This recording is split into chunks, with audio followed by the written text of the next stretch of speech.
Why wait for tomorrow for what you can do today? Like, do it. That's number one for me. Just do it. So that's it. When it comes to my biggest regret was regrets. I have a few.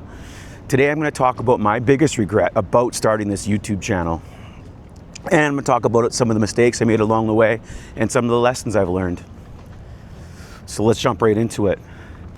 I think one of the first major regrets I guess I have in starting the channel is I didn't watch a lot of the type of content that I was going to create, and I didn't watch anything on how to create a YouTube channel and on what you needed to actually do to, have a successful channel. So one of the things that most creators will tell you when you're starting a YouTube channel is you should never tell your friends or family. Because a lot of the times, they're not really interested necessarily in what you're doing and what you're talking about. And as a result of that, what happens is they'll click on your video and then they'll click off the video. They won't watch it, and it hurts your click-through rate and it hurts your watch time. So it's not necessarily beneficial for your channel.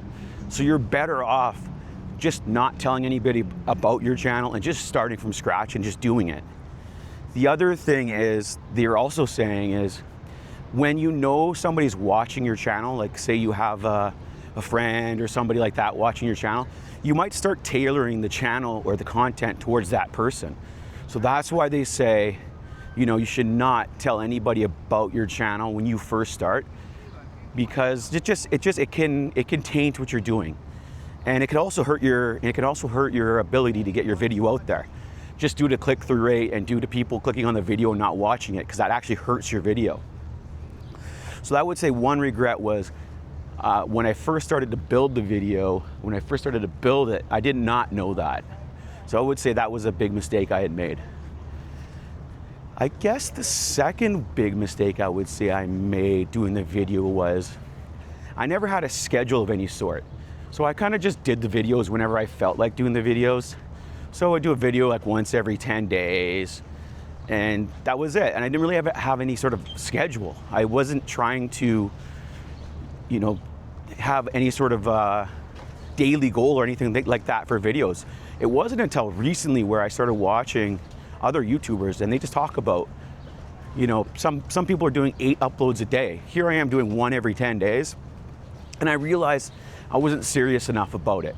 So I had to, I really have to level up. So you've seen recently, now I'm posting a video every day, and that's the goal. I want to post a video every single day because I am serious about it. But before, I wasn't doing that, and as a result of that, it doesn't really come across as you're a serious person. Plus, the more videos you do, the more times you have to practice creating a thumbnail, the more times you have to practice writing a title, the more time you have to practice editing, the more time you have to practice so many different things, writing scripts or writing ideas or getting content down.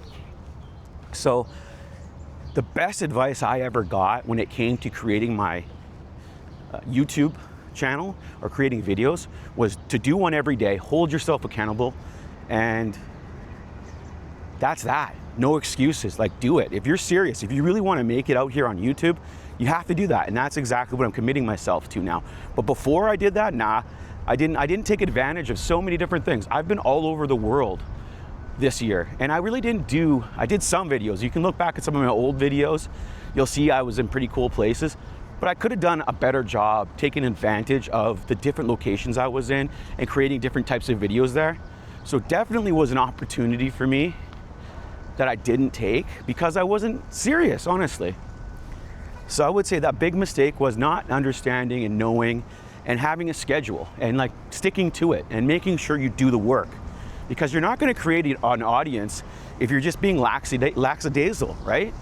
You got to be serious, you got to do the work, and that's with anything. So definitely for me, getting a schedule and holding myself accountable is one of the most important things I think that you can possibly do. What's another thing? Another thing I learned. Oh, also, when you first start doing videos, you think you know what you're going to talk about, or it's kind of hard to find my niche. I've been doing videos, I've been trying to find my niche and what works for me.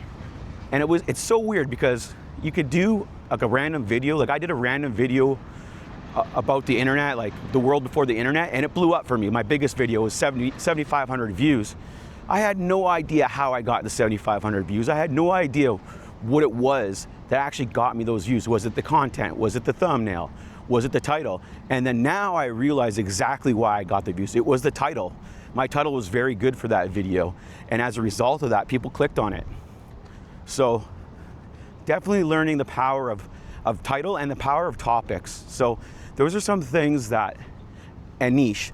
So now that I'm more into it, now that I'm about 10 months into my YouTube adventure and my YouTube life, I'm starting to really understand what my niche is and what I want my niche to be. And really what I want my niche to be is about kind of like men's support, men's mental health, and really a support network for men and for people coming up, for young men turning into older men, and for boys becoming men, and mentorship. How can we help each other out and how can we mentor each other?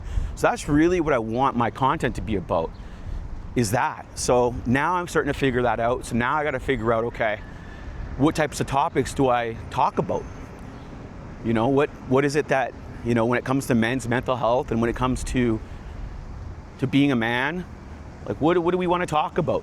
So that's something that I'm still working on right now as we speak. So now that brings me to my biggest regret about starting this YouTube channel would be not starting it earlier. There were so many things and reasons why I didn't start it earlier. I was making so many excuses. I wanted to do the YouTube videos and YouTube channel for years, but I was so scared that I was gonna get fired from my job, or what were people gonna think about me? And I just had all these excuses as to why I couldn't do it. So my biggest regret when it comes to starting my YouTube channel was not starting it earlier. That's my number one biggest regret. But the second thing I would say is I really did not know what I was doing. And I don't think that's necessarily a bad thing. But I could have put more work into learning a bit more prior to starting my YouTube channel. But at the end of the day, doing the work is actually the greatest teacher there is, because once you start doing the work, then you can start to discover where you actually need help. What areas you need to improve in. So for me, that was a big one. So so for me, my biggest regret wasn't starting my channel earlier. And if you're out there and you're thinking about doing a channel, like I was talking to my friend the other day, and he was mentioning that he loves Lego and he likes watching these 3 different Lego YouTube channels. And he's got like tons and tons and tons, his whole basement's full of Lego. And I'm like, are you passionate about it? He said, yeah. Do you know a lot about it? Yeah. Do you know how to take it apart, put it together? Yeah. Do you have rare collections of Lego? Yeah. I'm like, have you ever thought about starting a YouTube channel? And he's like, no. Well, that's actually a great niche, you know what I mean? When you can find something that you're super interested and passionate about, and you could talk about it for hours and hours and hours, I mean, that's perfect for you to start a YouTube channel. So if you've been kicking around the idea for a while, you know, of whether or not you should start a YouTube channel or you should do anything, why wait for tomorrow for what you can do today? Like, do it. That's number one for me. Just do it. So that's it. When it comes to my biggest regret was I didn't start early enough. I didn't start soon enough. That's it. I'm Matt Ross.